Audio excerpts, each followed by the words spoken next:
Wonder Woman issue number 7. That's right, folks. Why don't we take a break from the intensity going on where Wonder Woman is hated by men in America and just have a fun adventure that just feels a lot like something King likes to talk about too. There are two halves to a Tom King comic book. One is this really intense, specific tone that deals with politics and intrigue on a scope. The other one is, I'm writing Superman, I'm going to have fun and make him a little goofball. That's Tom King's bread and butter. He loves making Superman a little goofball. None more so than this book. This is a stark departure from the events taking place in the actual Wonder Woman narrative. But that's good. We're kind of finished this first arc. We've had 6 issues of intensity. Let's get a palate cleanser. This is a palate cleanser. This is almost a companion piece for the Superman book for The Man Who Has Everything, where Wonder Woman and Batman try to get Superman a gift for like something he doesn't have. That's what this is kind of like, because it's Superman and Wonder Woman headed to an intergalactic mall to get Batman a present. But it's more than that, and it's really fun. So this book takes place after the events of Wonder Woman issue 5. So it's before issue 6 or whatever. Doesn't matter. So she's in like her invisible jet. She is leaving Earth. She's headed to the atmosphere. They are headed to the Andromeda Mall, which is located in space. You know, it's it's a bunch of funny things. It's like off Highway 2 of Sector 2814, and it's the largest shopping center in the universe, featuring so many stores, but only a couple Starbucks. Doop-de-doop. It's funny. We have a sequence where we see Wonder Woman has to like park her jet, and she has to get a ticket because it's like validated parking. And she like takes the parking spot of this like arrogant asshole who's like, I got like 7 limbs, I need to be able to walk properly here. What are you doing in my parking spot? You know, just being an asshole about it. And she's like, shut up. Don't talk to me like that. I have been having a terrible time on Earth. I don't need any crap from this guy. And he's like, but whatever. They don't even got the sock emporium I'm looking for. So he just leaves. So, yeah. I'm like, this is the book, folks. This is the book. For the past 6 issues of Wonder Woman, Tom King and Daniel Samperi have been like, we're going to do some intense stuff. But now it's like, we're on an intergalactic mall. Superman and Wonder Woman are going to find a gift for their friend. Because even when their worlds are falling apart, you got to make time for the people in your life. So that's what they're going to do. First, they're going to get a coffee. One of them gets a coffee. The other one gets like a big old milkshake thing. I think Superman gets the milkshake thing. It's funny. They call him Supperman on the coffee container. It's funny. Superman makes a stupid joke where he's like, born on another planet. It wasn't until I was a teenager that I discovered I had the power of sup. And Wonder Woman's like, what is sup? And he's like, nothing much. What's up with you? Just, God, come on, man. Just a goofball. She's like, what are you doing to me? Really? This is silly.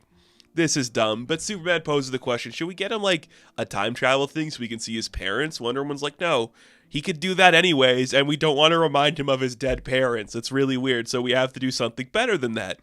Maybe a chance to punch you in the face. Is that enough? He's like, well, I don't know. He could just punch me if he wanted to anyways. But Superman also, as they are doing this day, he wants to talk about the things happening in Diana. She does not want to talk about it, so we then cut to like this big guy who's at like a jeweler. He's trying to buy a kryptonite shard, but the jeweler's being a dick about it, so he can't buy it, so he struggles to pay for it. And then he buys, he's like, Superman, I'm going to kill you, throwing the crypt, like this weird like ogre creature tries to attack Superman. He just kind of goes like, oh, I'm not feeling too well. Then Wonder Woman dispatches the big guy attacking him. And that ends that conflict. There's your action for the book. It's over. Should we get him, like, more kryptonite? Would you like more kryptonite? Superman asks. He's like, no, we got kryptonite for him already. He doesn't need more kryptonite. Ridiculous. What do we get? What do we get this guy? What do we want to get him? Who knows? Well, you know, maybe we should do something for us if, like, we can't really think of something for him. We should just, like, do an activity. So they go to a movie called Batman Fights Superman. It is in 5D. And Superman makes another joke. You know, maybe we should get him some sodas because, you know, if there's one thing Batman loves, it's just ice.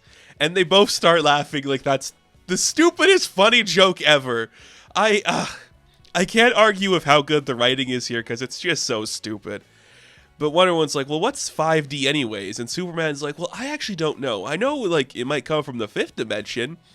And that's when the movie they're seeing, Batman Fights Superman, is just Mr. McSpitlick in 2 different costumes. And he's like, all right, we're going to show you the fight of Batman and Superman. And he's like, whoa, in the audience, do I see a big lady in a tiara? And they're like, what? In a tiara? Wait, is that the Big Blue himself? I thought that was a bird. No, wait, that's definitely a plane. It's Superman. He's in the audience. And they both get very embarrassed and they have to leave the audience. And Mr. Mxyzptlk defeats himself because he makes a joke about, like, are you going to make me say my name backwards? But then the Batman version of him makes him say his name backwards because that's how Batman wins the fight. Just being smart and silly. What are we doing? What are we doing? What is this? It's just so fun and silly. So then they get ice cream. And it's like, normally when I come here with Black Canary, we get to see the whole movie because she's not like a famous celebrity here, Clark. What do you think you're doing? Superman's like, I know. I don't know. It's annoying. Everything sucks. Everything's weird. But I'm sorry for what they're doing to you, Diana. It's not right. And she's like, I know. It's okay. I'd like to help you. Please let me help you, Diana. And she's like, you can't help me with this. This is an Amazon problem. And it's an American problem. And I know you want to help America, Superman, but this is something you can't do and you can't help me with. They're kind of having an argument, but then like somebody has like a heart attack nearby, so Superman like bolts off to go help do that problem. And when he comes back, they have their heartfelt moment where she's like, I know you want to help and I appreciate you wanting to help, but you cannot intervene here. This is something we as Amazons have to do. She tears up a little bit and she calms herself down. She's like, okay, it's okay. Everything's fine. It's a good little moment. I love seeing it. Let's go do something for us. Like, what's something that you can't normally do or something that you need to do right now? What would you like to do, Superman, so we could take our minds off of the stuff happening with us? Oh, what does Superman want to do? Get a pedicure. Hell yeah, he does. Manicure, pedicure time for Superman. So he's just sitting there getting his nails done, just looking like a little goofball, because they're like the only place in the area that's got enough firepower to get it done right. He used to bite his nails, but his dad said that's weird. He's like, you know what? I'm doing a pedicure next. You know, if you wanna get in on this action, Diana. She's like, do I look like the kind of woman who gets her toes done at the mall? Superman, just awesomely, with a big dopey smile, goes, I don't know, what kind of woman does that look like? So she does. And they sit down, they get their toes done. Superman drapes his cape over the back of a chair. This is what it's about. Like, this is what we're doing, hey? I love it. It's just so goofy. It's just so goofy. You love to see it. You love to see it. They got like a torch or something burning Superman's toes. It's just really funny. So then they still got to find a gift for Bruce. Where are they going to get him? Well, do we get him something for Christmas? He likes to work out. Should we get him like some heavy like workout equipment? Should we get them like a vacation? What about a cat? He likes pets. And Wonder Woman goes, well, he doesn't like this kind of cat. He's more into like a very specific kind of cat. What if we got him this cologne that smells like the Joker? Would that be funny? What if we got him a robot he can make into Robin? What if we got him like a signed autograph of Booster Gold's book, Good as Gold? And they're both like, no, we're not going to do that. That's a bad idea. Nothing for Booster Gold, please. So they're just trying to figure out what they're going to get him. Start eating some chocolate or whatever you call that. It's just cubic looking food that you can't really like figure out what it's supposed to be. But it's a losing battle. Superman only lost one other time. It is when he was fighting Doomsday, but this battle feels worse because he can't do something nice for his friend, and that hurts him more than anything.